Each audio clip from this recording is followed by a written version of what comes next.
Hi hello ನಮಸ್ತೆ friends, ನಾವಿವತ್ತು ಯಾದಗಿರಿ ಜಿಲ್ಲೆಯಲ್ಲಿ ಅತಿವೃಷ್ಟಿಯಿಂದ ಉಂಟಾದ ಬೆಳೆ ಹಾನಿಯ ಕುರಿತು ಜಿಲ್ಲಾ ಉಸ್ತುವಾರಿ ಸಚಿವರು ಹಾಗೂ ಜಿಲ್ಲೆಯ ಬೆಳೆ ಹಾನಿಯ ಕುರಿತು ಪರಿಶೀಲಿಸುವ ಸಂಬಂಧಿಸಿದ ಆಯೋಜಿಸಲಾದ ಸಭೆಯ ನಡವಳಿಗಳ ಬಗ್ಗೆ ಈ ವಿಡಿಯೋದಲ್ಲಿ ತಿಳಿದುಕೊಳ್ಳೋಣ. ಅದಕ್ಕಿಂತ ಮುಂಚೆ ನೀವೇನಾದರೂ ಇಲ್ಲಿವರೆಗೂ ನನ್ನ ಚಾನಲನ್ನು ಸಬ್ಸ್ಕ್ರೈಬ್ ಮಾಡ್ಕೊಳ್ತಿದ್ದರೆ ಸಬ್ಸ್ಕ್ರೈಬ್ ಮಾಡ್ಕೊಳ್ಳಿ ಅಂತ ಹೇಳ್ತಾ ಬನ್ನಿ ಫ್ರೆಂಡ್ಸ್, ವಿಡಿಯೋನ ಶುರು ಮಾಡೋಣ. ಫ್ರೆಂಡ್ಸ್, ನೋಡ್ಬೋದು ಇಲ್ಲಿ ಈ ಪ್ರತಿಯ ಲಿಂಕನ್ನು ನಾನು ವಿಡಿಯೋದ ಕೆಳಗಡೆ ಡಿಸ್ಕ್ರಿಪ್ಷನಲ್ಲಿ ಕೊಟ್ಟಿರುತ್ತೇನೆ. ನೀವು ನೇರವಾಗಿ ಅಲ್ಲಿ ಹೋಗಿ ಈ ಪ್ರತಿಯನ್ನು ಡೌನ್ಲೋಡ್ ಮಾಡಿಕೊಂಡು ನೀವು ಕೂಡ ಓದ್ಕೋಬೋದು. ನೋಡ್ಬೋದು ಫ್ರೆಂಡ್ಸ್, ಇಲ್ಲಿ ಮಾನ್ಯ ಸಣ್ಣ ಕೈಗಾರಿಕೆ ಹಾಗೂ ಸಾರ್ವಜನಿಕ ಉದ್ಯಮಿಗಳ ಹಾಗೂ ಜಿಲ್ಲಾ ಉಸ್ತುವಾರಿ ಸಚಿವರು ಯಾದಗಿರಿ ಇವರ ಅಧ್ಯಕ್ಷತೆಯಲ್ಲಿ ದಿನಾಂಕ 26/8/2025 ಬೆಳಗ್ಗೆ 11 ಗಂಟೆಗೆ ಜಿಲ್ಲಾಧಿಕಾರಿಗಳ ಸಭಾಂಗಣದಲ್ಲಿ ಜಿಲ್ಲೆಯಲ್ಲಿ ಅತಿವೃಷ್ಟಿಯಿಂದ ಉಂಟಾದ ಹಾನಿಯ ಕುರಿತಂತೆ ಪರಿಶೀಲಿಸುವ ಸಂಬಂಧ ಆಯೋಜಿಸಲಾದ ಸಭೆಗಳ ನಡವಳಿಗಳು. ನೋಡ್ಬೋದು ಫ್ರೆಂಡ್ಸ್, ಇಲ್ಲಿ ಜಿಲ್ಲೆಯಲ್ಲಿ ಅತಿವೃಷ್ಟಿಯಿಂದ ಉಂಟಾದ ಹಾನಿಯ ಕುರಿತಂತೆ ಪರಿಶೀಲಿಸುವ ಸಂಬಂಧ ಆಯೋಜಿಸಲಾದ ಕುರಿತು ಸಭೆಯಲ್ಲಿ ಹಾಜರಿದ್ದ ಜನಪ್ರತಿನಿಧಿಗಳ ಅಧಿಕಾರಿಗಳ ಸ್ವಾಗತಿಸುತ್ತಾ ಸಭೆಯನ್ನು ಪ್ರಾರಂಭಿಸಲಾಯಿತು. ಮೊದಲಿಗೆ ಕೃಷಿ ಇಲಾಖೆಯ 2025-26 ಸಾಲಿನ ಆತ್ಮ ಯೋಜನೆಯಡಿ ಅತಿಯಾದ ಯೂರಿಯಾ ಬಳಕೆಯಿಂದ ಪರಿಸರ ಮತ್ತು ಮಾನವನ ಆರೋಗ್ಯದ ಮೇಲೆ ಬೀರುತ್ತಿರುವ ದುಷ್ಪರಿಣಾಮಗಳ ಎಂಬ ಭಿತ್ತಿ ಪತ್ರವನ್ನು ಮಾನ್ಯ ಸಚಿವರು, ಮಾನ್ಯ ಶಾಸಕರು, ಯಾದಗಿರಿ ಗುರ್ಮಿಟ್ಕಲ್ ವಿಧಾನಸಭಾ ಕ್ಷೇತ್ರ ಹಾಗೂ ಅಧಿಕಾರಿಗಳು ಅನಾವರಣ ಮಾಡಿದರು. ಮುಂದುವರೆದಿದ್ದು RBI KYC ನವೀಕರಣ, ಬ್ಯಾಂಕ್ ಖಾತೆಯನ್ನು ಸಕ್ರಿಯಗೊಳಿಸುವಿಕೆ ಎಂಬ ಭಿತ್ತಿಪತ್ರವನ್ನು ಮಾನ್ಯ ಸಚಿವರು, ಮಾನ್ಯ ಶಾಸಕರು, ಯಾದಗಿರಿ ಗುರ್ಮಿಟ್ಕಲ್ ವಿಧಾನಸಭಾ ಕ್ಷೇತ್ರ ಹಾಗೂ ಅಧಿಕಾರಿಗಳು ಅನಾವರಣಗೊಳಿಸಿದರು. ಅದೇ ಥರ ನೋಡ್ಬೋದು ಫ್ರೆಂಡ್ಸ್, ಇಲ್ಲಿ ಜಿಲ್ಲೆಯಲ್ಲಿ ಮಳೆಯಿಂದ ಬೆಳೆ ಹಾನಿಯ ಕುರಿತು ಆಗಸ್ಟ್ ತಿಂಗಳಲ್ಲಿ ಜುಲೈಯಲ್ಲಿ ಸರಾಸರಿ 172 ಮಿಲಿಮೀಟರ್ ಮಳೆಯಾಗಿದ್ದು, ಜುಲೈನಲ್ಲಿ ವಾಡಿಕೆಗಿಂತ 11 ಮಿಲಿಮೀಟರ್ ಹೆಚ್ಚು ಮಳೆಯಾಗಿದ್ದು, ಆಗಸ್ಟ್ನಲ್ಲಿ 58 ಮಿಲಿಮೀಟರ್ ಹೆಚ್ಚುವರಿ ಮಳೆಯಾಗಿದೆ.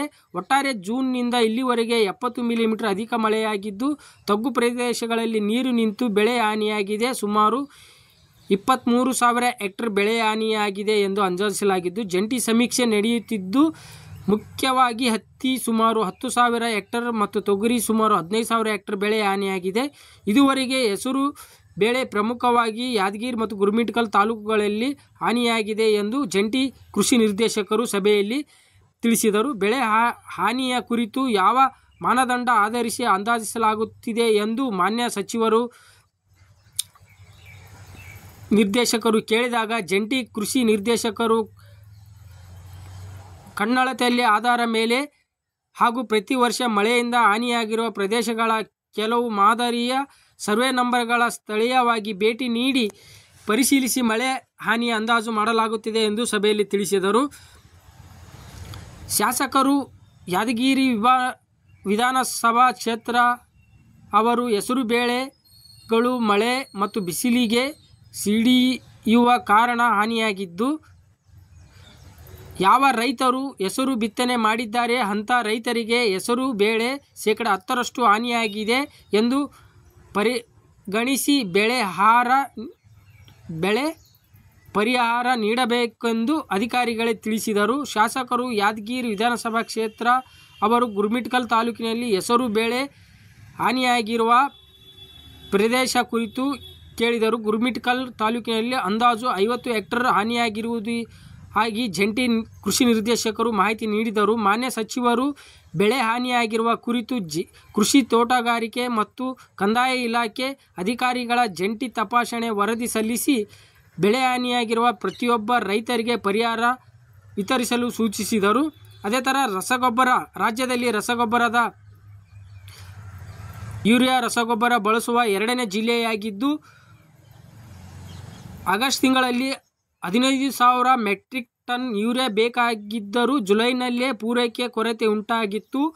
ಜಿಲ್ಲೆಗೆ ಜೂನ್ನಿಂದ ಆಗಸ್ಟ್ವರೆಗೂ 48,000 ಟನ್ ಯೂರಿಯಾ ರಸಗೊಬ್ಬರ ಪೂರೈಕೆಯಾಗಬೇಕಾಗಿತ್ತು. ಇಲ್ಲಿವರೆಗೆ 43,000 ಟನ್ ಪೂರೈಕೆಯಾಗಿದ್ದು, ಜಿಲ್ಲೆಗೆ ಇನ್ನೂ 5,000 ಟನ್ ಬರಬೇಕಿದೆ. ಯೂರಿಯಾ ರಸಗೊಬ್ಬರಕ್ಕೆ ಪರ್ಯಾಯವಾಗಿ ನ್ಯಾನೋ ಯೂರಿಯಾ ಬಳಕೆಯನ್ನು ಉತ್ತೇಜಿಸಲು ಸರ್ಕಾರ ಹೇಳಿದ್ದು, ಆದರೆ ರೈತರಿಗೆ ಇದರ ಬಗ್ಗೆ ವಿಶ್ವಾಸ ಬರಲು 2 ರಿಂದ 3 ವರ್ಷ ಬೇಕಾಗಬಹುದು.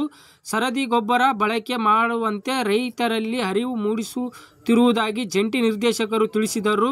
ಮಾನ್ಯ ಸಚಿವರು ನ್ಯಾನೋ ಯೂರಿಯಾ ರಸಗೊಬ್ಬರ ಬಳಕೆಯನ್ನು ಮೊದಲು ಕೃಷಿ ಇಲಾಖೆಗೆ ಸೇರಿಸುವ ಹಾಗೂ ಕೃಷಿ ವಿದ್ಯಾಲಯದ ಭೂಮಿಯಲ್ಲಿ ಬಳಸಿ ಅದರ ಕುರಿತು ರೈತರಿಗೆ ಮಾಹಿತಿ ಹಂಚಿಕೊಂಡು ಅಥವಾ ಬೆಳೆಗಳಿಗೆ ರೈತರಿಗೆ ತೋರಿಸಿ ಮನವರಿಕೆ ಪ್ರದರ್ಶನಗಳನ್ನು ಹಮ್ಮಿಕೊಳ್ಳಲು ಸೂಚಿಸಿದರು.